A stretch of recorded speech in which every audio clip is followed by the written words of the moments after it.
Dear ladies and gentlemen, friends of the American-Hellenic Chamber of Commerce, on behalf of our chamber, I welcome you to our today's exclusive virtual session on the first 100 days of the Biden-Harris administration. From what we see up to now, the new U.S. administration is determined to proceed with full speed with implementation of a rich agenda that includes confronting the coronavirus pandemic with a rapid vaccination program, stimulating the economic recovery with a very ambitious economic program, overhauling the climate policy, and finally reshape its foreign policy. Especially the latter, we observe a dynamic reapproach of the traditional friends and allies, especially on the transatlantic relations. Speaking about transatlantic relations, the EU is the largest exporter to the United States and the second largest importer of American products. The United States and the EU account for half of the world's economic output, and a strong European economy means a larger market for American products. As President Biden pushes for bold measures and reforms within the United States, he must encourage Europe to do the same with the transatlantic plan for economic recovery. All this will be analyzed and discussed by Mr. Jon Decker, Senior National Editor and White House Correspondent for Gray TV, and Ms. Rania Tzima, journalist and anchor for Mega TV. I welcome you both. It's a real pleasure to have you here with us today, and we are looking forward to a very interesting and fruitful to our audience discussion. Jon, the floor is yours. Elias, and thank you so much for that introduction. Thank you for putting on this event, this timely event today. And Rania, I look forward to talking with you after my relatively short presentation. It will be about 20 minutes or so, which will give you, as well as all of the people watching, plenty of time for questions. What I want to do is take a short look back in terms of what happened in the 2020 presidential election, and then look forward in terms of what we can expect over the course of the next 2 years under President Biden. So let's go to the first slide, please, and we can take a look at what actually happened in November of 2020 during the presidential election. Let's take a look at that first slide, please. Well, in order to take a look at 2020, let's take a quick look back at 2016. President Trump, of course, won the presidential election in 2016. He won it with 306 electoral votes over Hillary Clinton, who received 232. And he did this by winning states that traditionally Republicans had not won over the course of the past 25 years, namely Pennsylvania, Michigan, and Wisconsin. Those three states, which President Trump won by very narrow margins, were the primary reason that he was able to win the presidency in 2016. But if we take a look at the next slide, which please run that forward, please, we can take a look at how things changed dramatically just over the course of 4 years. The same electoral college total, 306 to 232, but this time it was President Trump who finished with 232. And the primary reason for that, those three states that I mentioned in the northern part of the United States, Pennsylvania, Michigan, and Wisconsin, and also two surprises for so many, including myself. And that was the fact that President Biden won two states which traditionally have been red, traditionally have gone for the Republican presidential nominee. That is Arizona and also the state of Georgia. Both of those states were also very close, but they were not close enough to change the results in any way, despite three recounts actually happening in the state of Georgia. And so for Republicans and Democrats, they'll certainly be taking a look and focusing so much of their attention over the course of the next 4 years on those two particular states for when President Biden presumably runs for re-election. Let's take a look further down and to see what happened in November. And those three states that I mentioned, if you go to the next slide, will give you a good reason as to why President Biden won. Pennsylvania 4 years ago was won by President Trump. by over 44,000 votes, over millions of votes that were cast. 4 years later, it was President Biden who won the state by 80,000 votes. So completely flipped things around in Pennsylvania. In Wisconsin, also flipped things around as far as the Democratic nominee was concerned. President Trump winning Wisconsin by over 22,000 votes in 2016.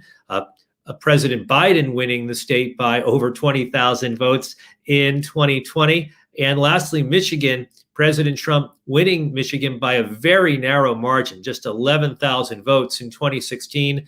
And you see what happened in Michigan in 2020, President Biden winning that state by 154,000. And if you take all three states, different reasons why Biden was able to win all three states. In Pennsylvania, it was the suburban vote more than anything else, as well as the minority vote in Philadelphia, the largest city in Pennsylvania. The suburban vote took a chance on President Trump in 2016, but 4 years later, they tired of him to a certain extent. And so the suburbs around Pennsylvania overwhelmingly went for Joe Biden. And Philadelphia also overwhelmingly went for Joe Biden. And that really accounts for that huge margin that he built up to win the state in 2020. In Wisconsin, you see a narrow victory by Joe Biden. Again, the suburbs accounted for much of that, but also COVID was responsible for a lot of that as well. The COVID pandemic was particularly bad in the American Midwest in November of 2020. And there was a feeling in the American Midwest that the Trump administration was not doing enough to tackle the problem. And I think that accounted in large part for Joe Biden's victory. Also, the black vote in Milwaukee, the largest city in the state of Wisconsin, was also responsible for Joe Biden performing so well. And lastly, Michigan, you see that big turnaround, 154,000 vote margin of victory for Joe Biden. A reason for that, primarily the large black turnout in Detroit, the largest city by far in the state of Michigan. And that was also one of the reasons, the black vote, why President Biden won in the state of Georgia, which is not up here on this chart, but that accounts for that narrow victory that Joe Biden had in Georgia in 2020. Let's take a look at the next slide, please. And there's not many slides here. This is the second to last one.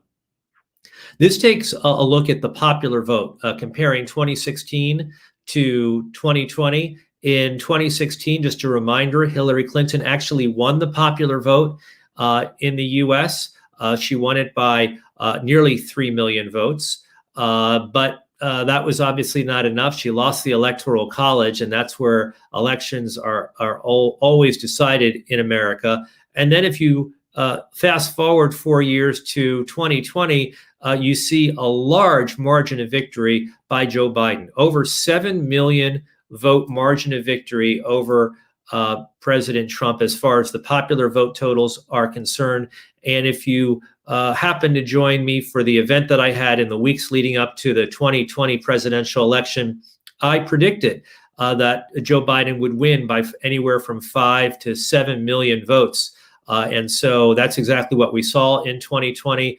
A large reason for that, a huge margin of victory that Joe Biden managed to have in the state of California. He won that by 25%. Also in New York State, another populous state in America, that accounts for that 7 million vote margin over President Trump in the 2020 presidential election. So that takes a look back. Now let's take a look forward in terms of what we can expect under the Biden administration. Let's go to the next slide, please. And this is our last slide before we get to your questions and the questions as well coming from our great moderator who will preside over this session. First, on foreign policy, in terms of administration priorities, we know this already, but we'll see this over the course of the next 2 years. Rebuilding ties with Europe. That is something that's music to the ears of so many people watching this presentation. After all, relations between the U.S. and NATO, between the U.S. and the EU, were not very good over the course of the past 4 years. The trade tariffs policy is one example of that. And also the insistence by President Trump that the NATO member countries contribute more to the military alliance, more economically to the military alliance. That is another reason for relations not being as strong as they typically are between the U.S. and Europe. Lastly, there will be a rebuilding of ties. We've already seen this in the first week of the Biden presidency. He announced that America would rejoin the World Health Organization. So these are important signals that the Biden administration is sending to the rest of the world, but also most importantly to Europe in taking some of these actions. And we'll see more of this by the U.S. Secretary of State Antony Blinken over the course of all 4 years of the Biden administration.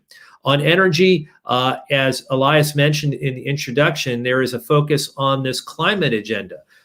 In fact, this is one of the big priorities of President Biden, and we've seen this so far, a rejoining of the Paris Climate Change Accord, getting the U.S. back into that pact.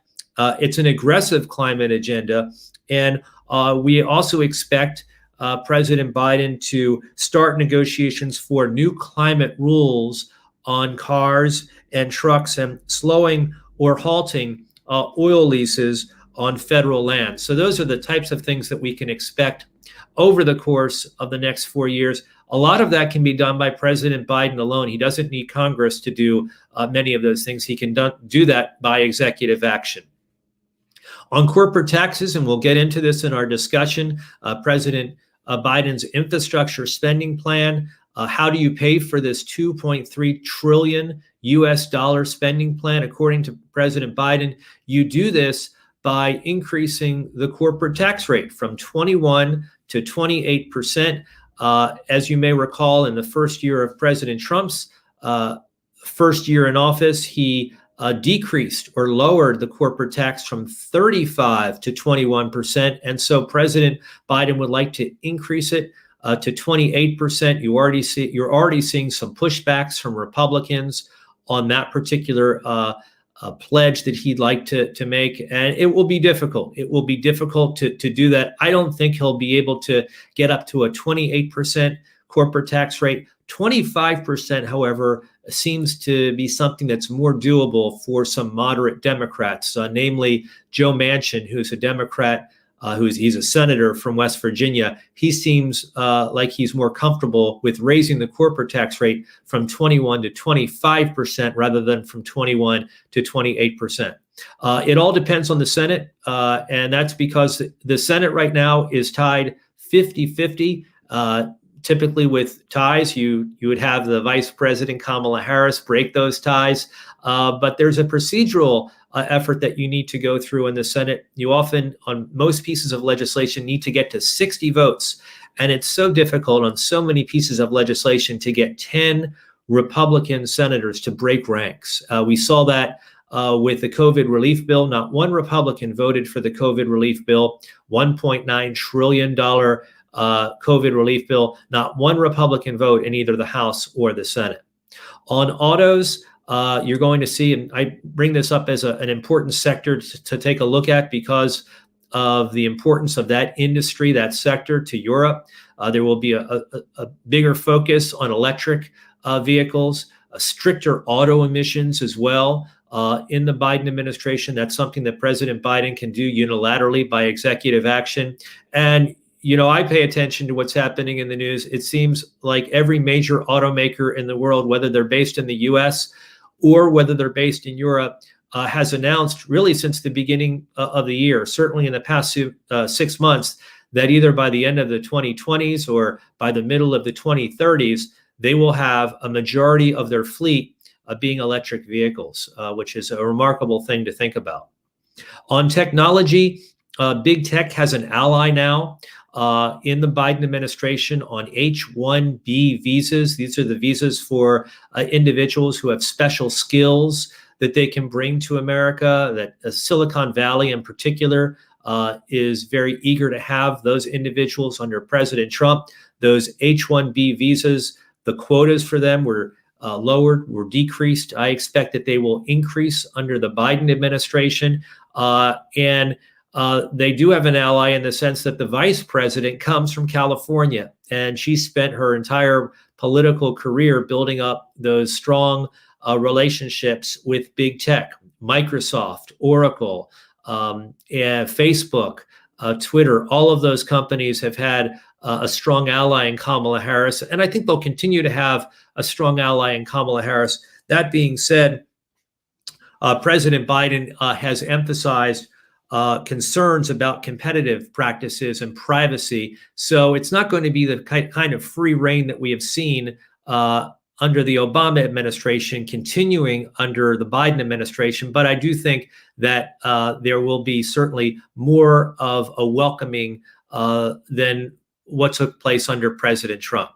On manufacturing, and I'll get through these quickly so we can get to our questions, we're going to see an easing of trade tariffs and trade restrictions, particularly as it relates to Europe.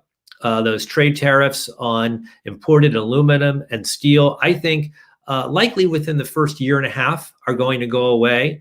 It will take some negotiation, but that is what I anticipate. And no more threats of those tariffs, particularly on the auto sector, which is what we saw under President Trump during his 4 years in office. More regulation in the agriculture sector, heightened regulation in banking, particularly in domestic issues for banking, more so than international banking. And lastly, pharmaceuticals. And I'm getting right up to 20 minutes exactly. On pharmaceuticals, we're paying a lot more attention to that. Because of the coronavirus pandemic, President Biden will focus on lowering the cost and affordability of prescription drugs. That's actually something President Trump did as well. His focus was on that during his 4 years in office. That will continue under President Biden. And I think that I covered the most important industries as it relates to the AmCham Greece members. If there is something that I missed, please feel free to ask me a question during our Q&A portion. And certainly I'll talk more about relations between the United States and Greece, what we can expect over the next 4 years during our Q&A. And with that, just as I planned, I'm done with my presentation, and I can take any questions that you may have regarding this or any other issues that may come up. Thank you. So, Jon, thank you so much. I think that Americans understood that a big change, a great change was needed for their country, and they did it. Great challenges rise ahead for Biden and his cabinet. You just described many of them.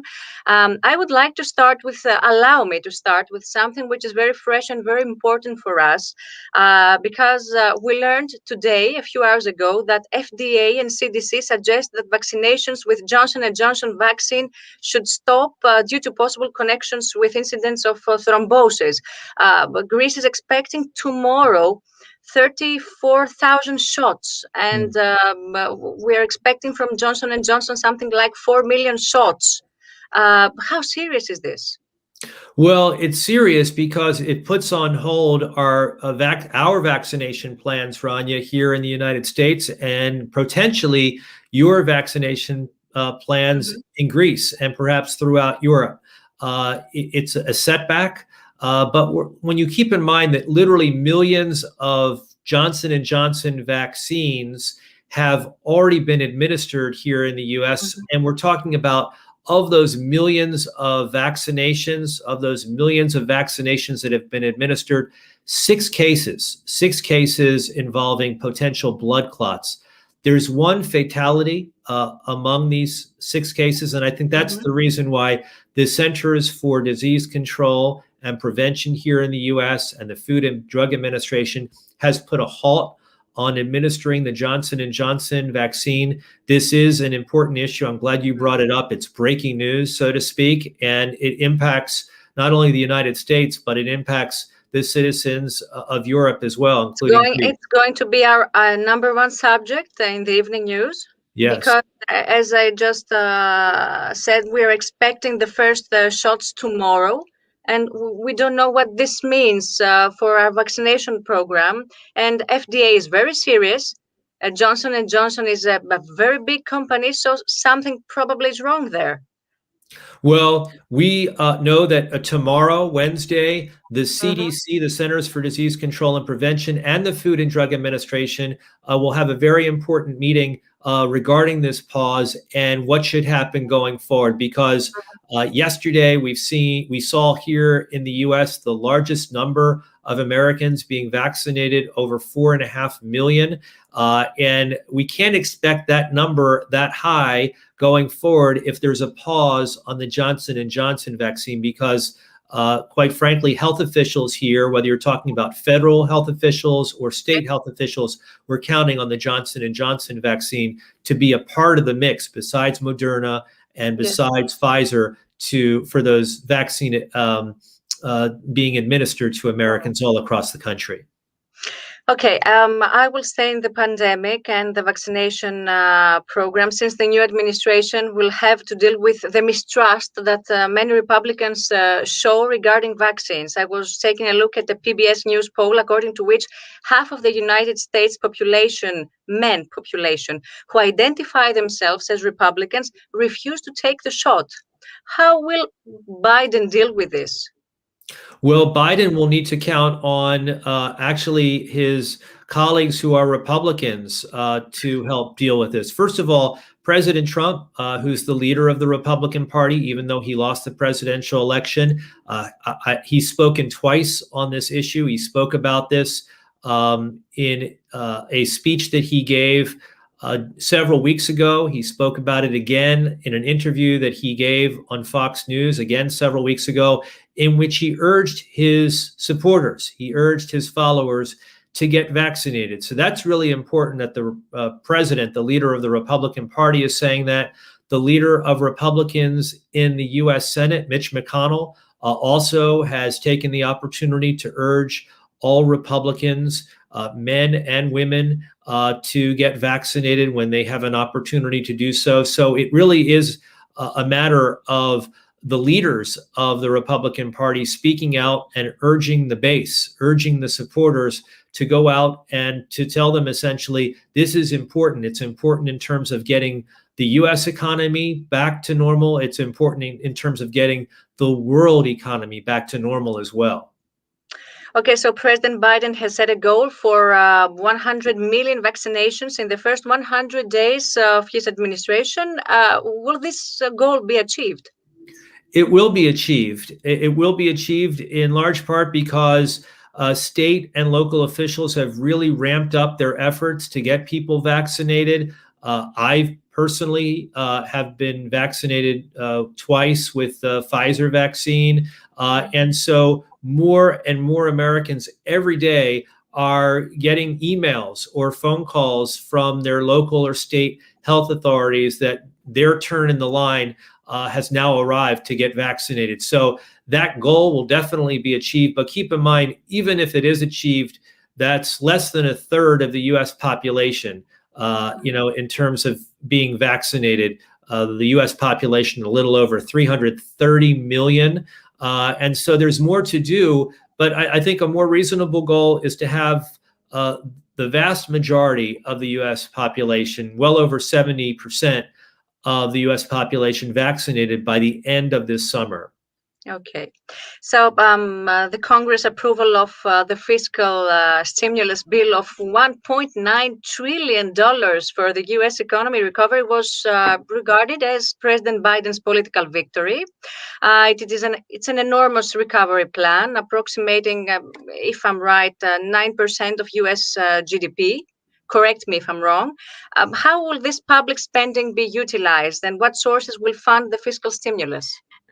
Rania, it's a great question, and it is important. It was important. It was important that this type of COVID relief bill be passed because families across America certainly could use the help, who have been put out of work because of the coronavirus pandemic. And small businesses certainly as well could use the help that is provided in this COVID relief bill. This was, as you point out, Rania, $1.9 trillion US. This comes on the heels of another COVID relief bill being signed by President Trump at the end of December for 900 billion US dollars. So certainly the US economy has been helped by the actions taken by lawmakers, the actions of Congress and the president. And in fact, the US Federal Reserve Board chief said over the weekend that were it not for these efforts by Congress, he really fears what would have happened to not only the US economy, but to the world economy as well. And so how is it being funded? It's being funded, quite frankly, by debt. There's no, taxes that are propping up this new COVID relief bill. It's essentially the Federal Reserve printing more money. That's how it's being funded. And that the fact that it was increased debt, that was one of the reasons why not one Republican voted for it. There are lots of deficit hawks, so to speak, in the US Congress. And for them, the amount of this COVID relief bill, more than double the last one in terms of its scope, was problematic for them. Okay. Do you think that such a recovery plan for the United States can signify a rebounding of the states in the global economy in a period that China contests the role of the leading economy power in the world? Well, I think that's one of the reasons and fears that President Biden was really pushing forward with this legislative effort. His first legislative victory is China, is the economic threat that China poses to the U.S., to Europe, to the rest of the world. And in order to compete, in order to get the U.S. economy back to the place where it ought to be, it was necessary to have Congress pass this COVID relief bill. And so what we see is the U.S. unemployment rate coming down month after month. It's now down to 6%. And so it needs to come down, obviously, more than what it was. But every month we see some very positive numbers in terms of the number of jobs that have been created for the U.S. economy. Okay, so the U.S. Economy recovery prospects have improved significantly, and for many commentators, United States will be able to cover the recession gap within the current year. However, the big question is whether this recovery impact will trickle down to middle and lower incomes, namely these segments of the U.S. population that became the bone of contention between the Democrats and the Republicans in the latest presidential elections. Do you see it also as a strategy of mitigating social inequalities and fuel Trump's populism apart from a macroeconomic plan? Well, so much in terms of answering your question, Rania, depends on where we are in terms of the coronavirus pandemic. Because if America gets back to the place it was, pre-pandemic, the place where it was in 2019, then the service economy in particular is going to bounce back.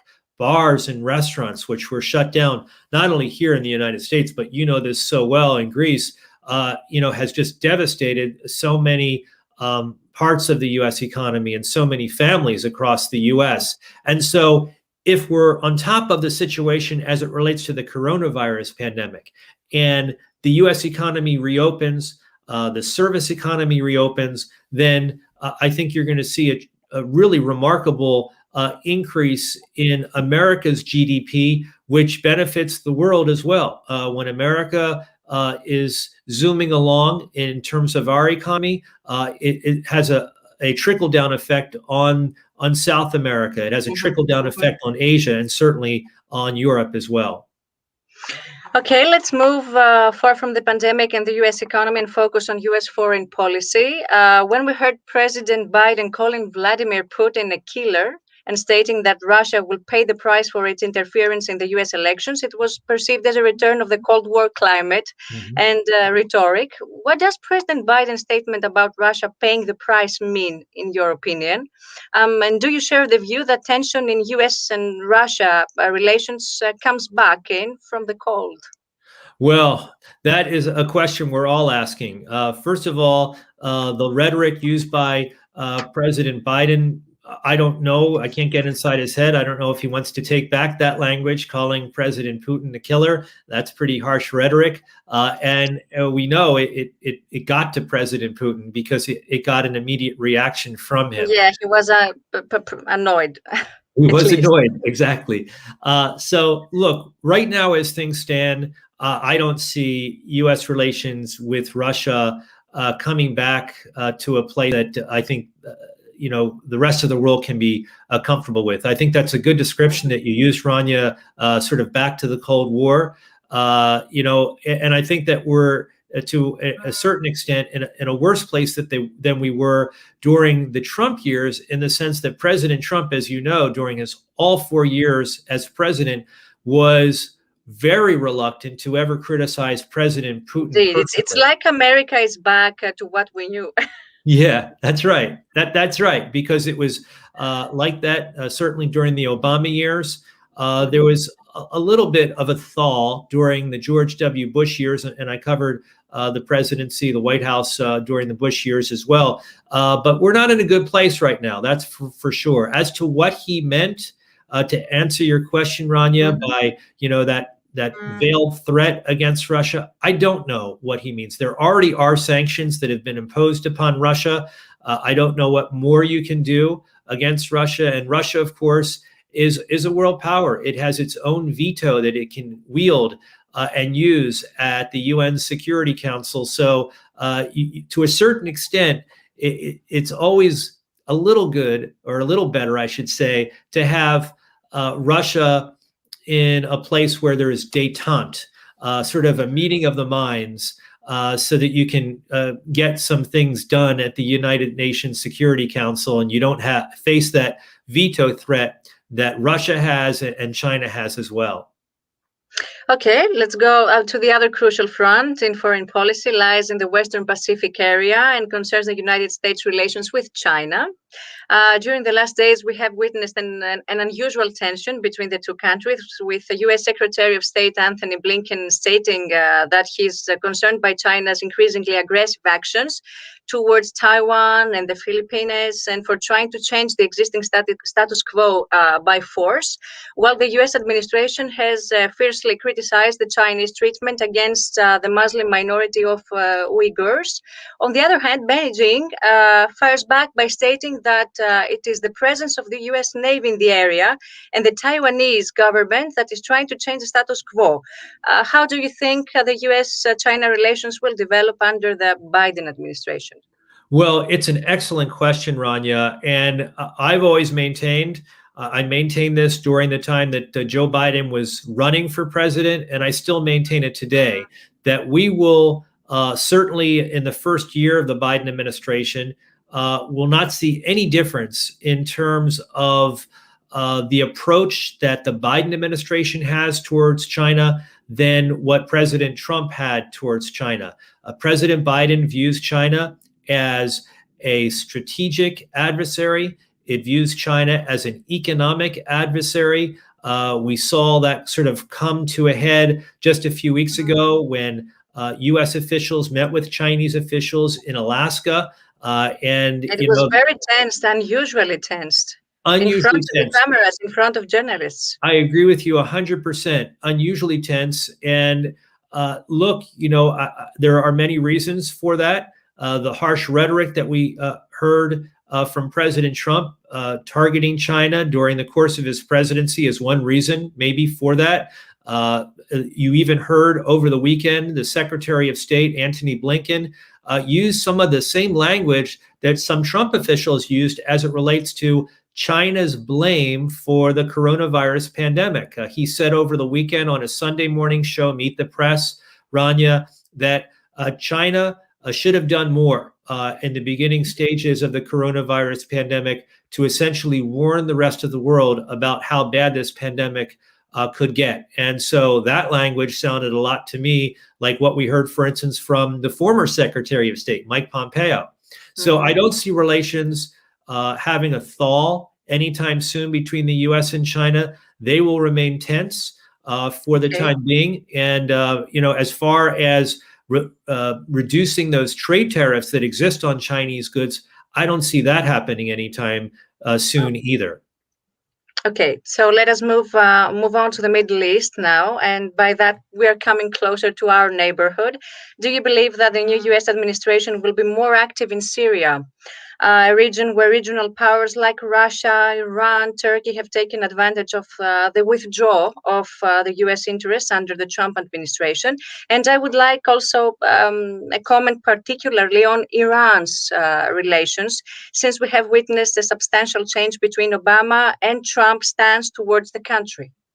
Well, that's exactly right. So on Iran, as you know, the U.S. has met indirectly with Iranian officials. There's always been an intermediary that has been present during talks that have taken place over the course of the past week in Vienna, Austria. The U.S. would like to, under favorable circumstances, see the U.S. rejoin and have be a part of the Iran nuclear deal. And so that's a major difference from what we saw during the Trump administration. Relations between the U.S. and Iran were at the lowest point that we've seen perhaps since the American hostage crisis in the late 70s. So I do foresee an improvement of relations between the U.S. and Iran. And that's not a surprise. President Biden said as much when he was a candidate for president. You also asked me, Rania, about Syria. And Yes. in Syria, this is a situation that, as you know, President Trump really wanted to essentially remove all U.S. involvement, remove U.S. forces, remove U.S. special forces. And essentially, that is what he was able to accomplish during his 4 years in office. But having said that, I think that there will be more attention that will be focused on Syria.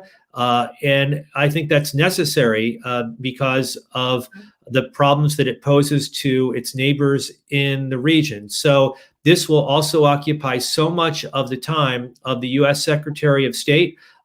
His probably biggest foreign policy challenge, Rania, is, like it was under President Trump, North Korea. That's the biggest foreign policy challenge I think the world faces, North Korea, because of the leadership that exists there, the unpredictability of Kim Jong-un. But Syria is also a major challenge for the U.S. and the rest of the world. Okay, so a few weeks ago, we celebrated the 200 years from the Greek Revolution against the Ottoman Empire. I was personally touched by President Biden's message on the bicentennial of 1821, especially when he underlined the common values and historic ties that our people share. So do you think that Greece should and could anticipate more by Biden administration comparing to Trump? Well, here's something that I think everybody on this AmCham event already knows, and that is that Greece has gained strategic importance for the United States in the context of major power competition. Even back in 2018, during the Trump administration, the then Secretary of State noted that the U.S. was cultivating Greece as an anchor of stability. Those are his words. As part of a long-term strategy to bolster the U.S. presence in the region and also counter the influence of China and Russia. That will certainly continue under President Biden. I think we're seeing this already. The U.S. has great support for Greece. In fact, it is actively appreciated that Greece has promoted regional partnerships of American allies that are willing to work together to foster cooperation in the Eastern Mediterranean. Among these, the Israel, Cyprus, Greece partnerships in particular, that's been endorsed by the U.S. Congress. So I think, Rania, that is something that is of extreme importance to the Biden administration and will continue over the course of the next 4 years. Okay, a few days ago, the State Department imposed sanctions against the Turkish Defense Agency and 4 of its officials as a countermeasure for the Turkish insistence on acquiring S-400, a Russian anti-aircraft missile system. Would it be right to anticipate a more strict stance by the administration towards Erdogan's Turkey?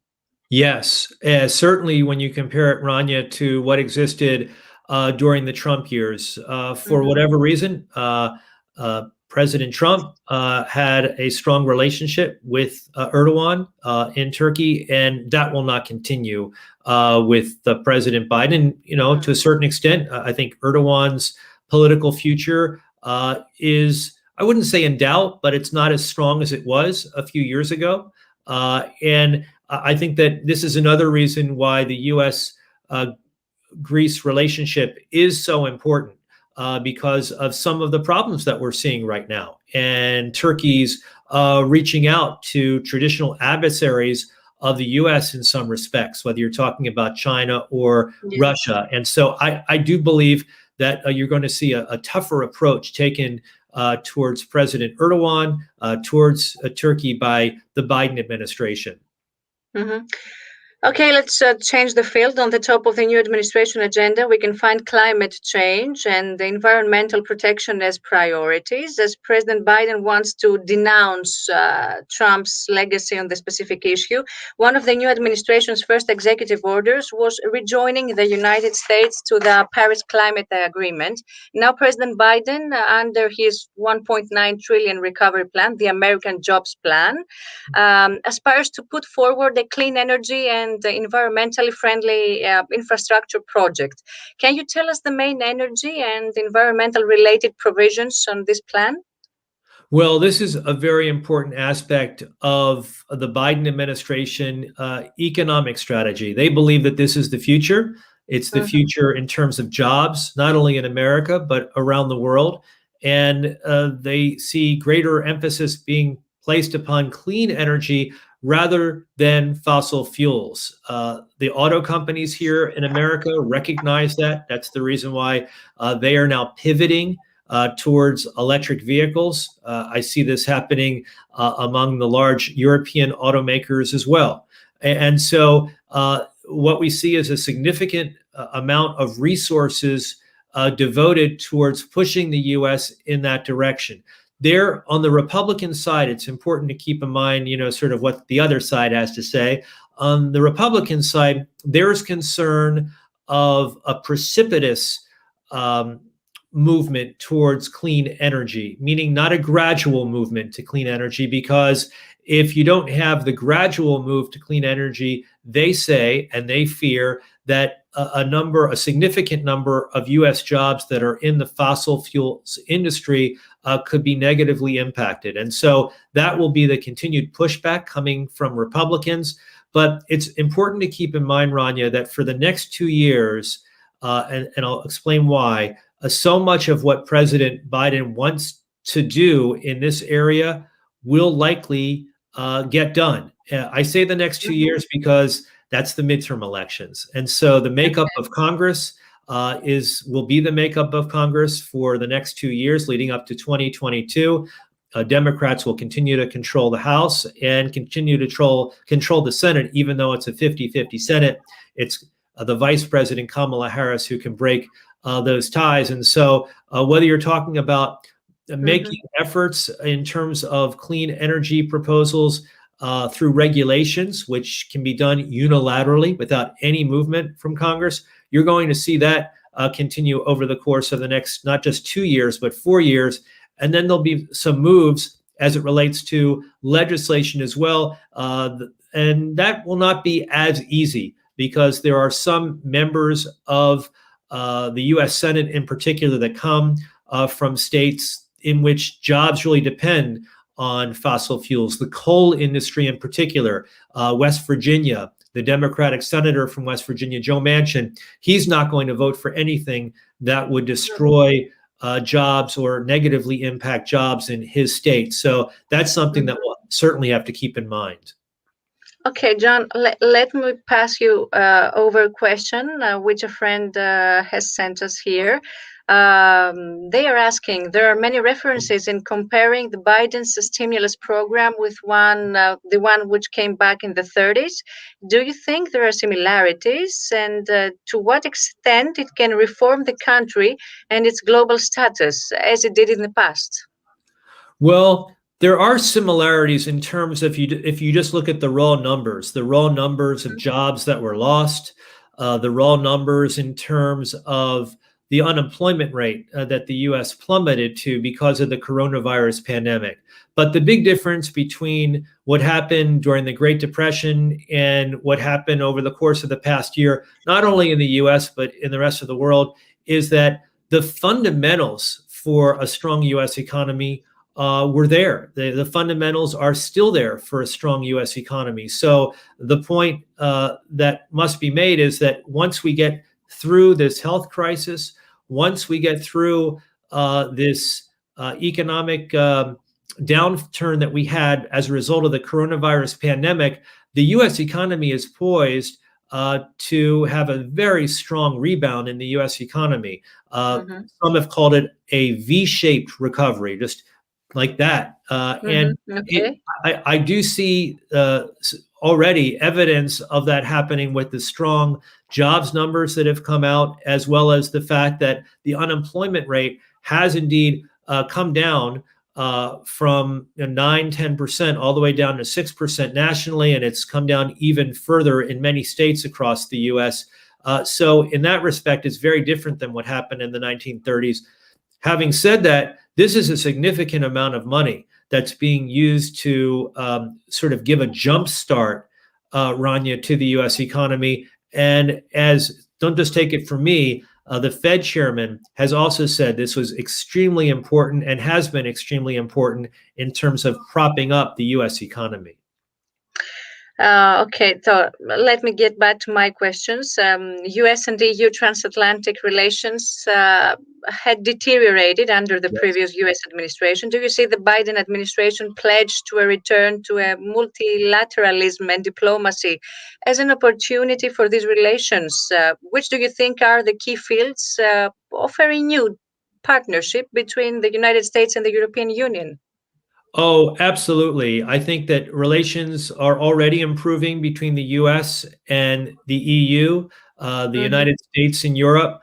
We see improvements in terms of the language that's coming out from diplomats in Europe, and also American diplomats as well. So to coin that term that you just used, Rania, multilateralism, that is something that we'll see being a hallmark of the Biden administration on so many different things, whether you're talking about diplomacy or whether you're talking about trade. Because one thing that we saw an approach taken by the Trump administration was there was more of an interest in bilateral trade agreements, not multilateral trade agreements that we saw being a hallmark of the Obama administration. You may recall TTIP, which was an effort in terms of multilateral trade that was done away with, essentially scrapped by the Trump administration.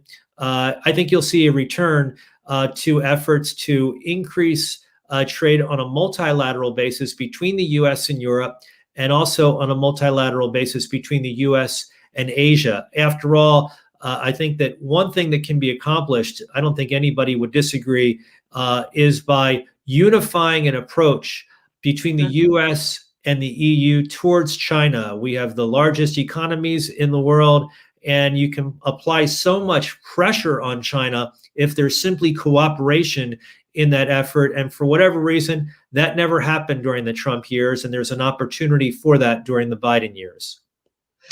Okay, let me change once again my field. We observe that human rights in many places around the world are under attack, and authoritarian governments rise. One could mention the situation in Myanmar, in Turkey, in Iran, in China, and in several countries in the Middle East, which are traditional allies of the United States under the Biden administration.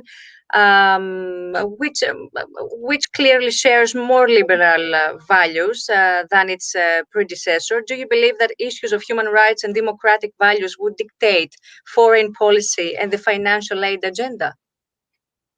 Well, in some respects, yes. I think you really have to look, Rania, to specific places in the world.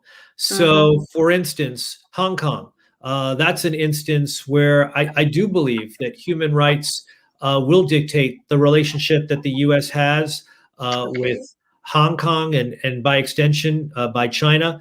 But this administration, as you rightly point out, Rania, will be focused and already is more focused on human rights issues than President Trump's administration, which sometimes look the other way as it relates to human rights abuses happening around the world. I don't think that you're likely to see that occur with the Secretary of State, Antony Blinken. He has spoken out on issues concerning human rights. You mentioned the Uyghurs in China. You mentioned Myanmar as well. These are issues in which the administration already in the past few weeks has put out very strong statements, both on paper and also from the White House press briefing room about these trouble spots around the world. Okay, a field of cooperation between the United States and the European Union seems to be on the digital economy. United States is by far the most advanced country in terms of what has been called the fourth industrial revolution. At the same time, Europe has made significant steps forward.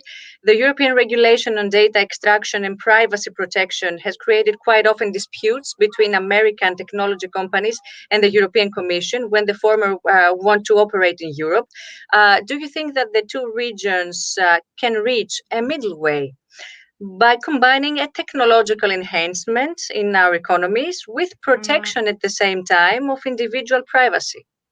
Well, this is one of those issues, Rania, that we didn't see any progress in during the course of the past 4 years. And so I think that what I've seen, at least from the technology companies themselves, is a willingness to find some sort of middle ground. After all, more and more, a larger percentage of their income on an annual basis is coming from Europe. And as a result, if you are doing a significant amount of business in Europe, you have to abide by European rules. And sometimes those rules are things that have troubled them. But having said that, I do think that there will be an effort to find some sort of compromises, not only by private sector in terms of their dealings with European Union officials in these areas, but also by the Biden administration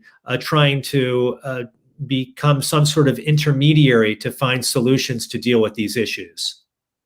Okay, I have another question from a friend of ours. I think you have answered some of these parts, but I will pose it.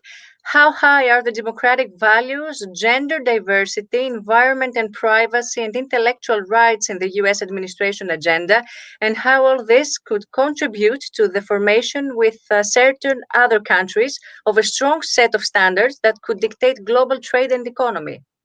Well, there will be certain issues that you just touched upon that will be sort of a part of trade negotiations that maybe would not have been a part of trade negotiations and were not a part of trade negotiations that existed under President Trump. So these issues that you mentioned, issues of equity are so important. Issues of fairness are so important. Labor issues, which sometimes are set aside under Republican administrations, will take on greater importance in a Biden administration, and you can certainly bet that those issues will be a part of any type of trade efforts undertaken by this administration in Europe or in Asia or in any other part of the world.